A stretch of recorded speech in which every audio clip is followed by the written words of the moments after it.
নমস্কার, আমি আচার্য কৃষ্ণ শাস্ত্রী। আশা করি তারা মায়ের কৃপায় সবাই ভালো ও সুস্থ আছেন।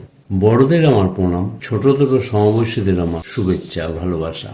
আজ আমি বিশ্ব রাশির সম্বন্ধে 2025 সাল কেমন যাবে সেটা আমি আলোচনা করছি, আপনারা শুনতে থাকুন। এই বিশ্ব রাশির জাতক বা জাতিকাদের দশা অন্তর্দশার উপর নির্ভর করে কর্ম বা ব্যবসায় উন্নতি ও সফলতা আসবে। মে মাসের শেষ অবধি নিয়ম নীতি মেনে চললে অর্থভাগ্য সফলতা আসবে। যারা কম্পিউটার বা অন্য কোনো শিল্পকলায় পেশাযুক্ত মানুষের সুযোগ আসবে।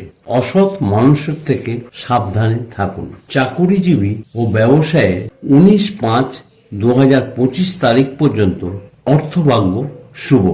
বিদেশে যারা ব্যবসা করেন তাদের উন্নতির যোগ আছে। শরীর স্বাস্থ্য এপ্রিলের পর থেকে খুব একটা ভালো দেবে না।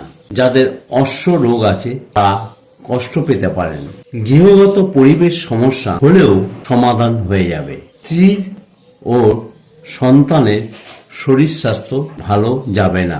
ছোটখাটো অস্ত্রোপচারের যোগ আছে। যারা জুয়েলারি ডিজাইনার বা দুধ, পারফিউম এবং অয়েল জাতীয় দ্রব্য ব্যবসায় করেন এর ভালো সুযোগ। বিদ্যার্থীদের পক্ষে 19/5/2025 তারিখ পর্যন্ত ভালো। বাকি সময় নিজের প্রতি আস্থা ও নিয়ম অনুসারে পড়াশোনা একাগ্রতা আনলে তবেই সফলতা আসবে। পরের দিন আমি মিথুন রাশি সম্বন্ধে আলোচনা করব, আপনারা শুনতে থাকুন। সবাই ভালো ও সুস্থ থাকুন, তারা মায়ের কাছে এই কামনা করি। ধন্যবাদ।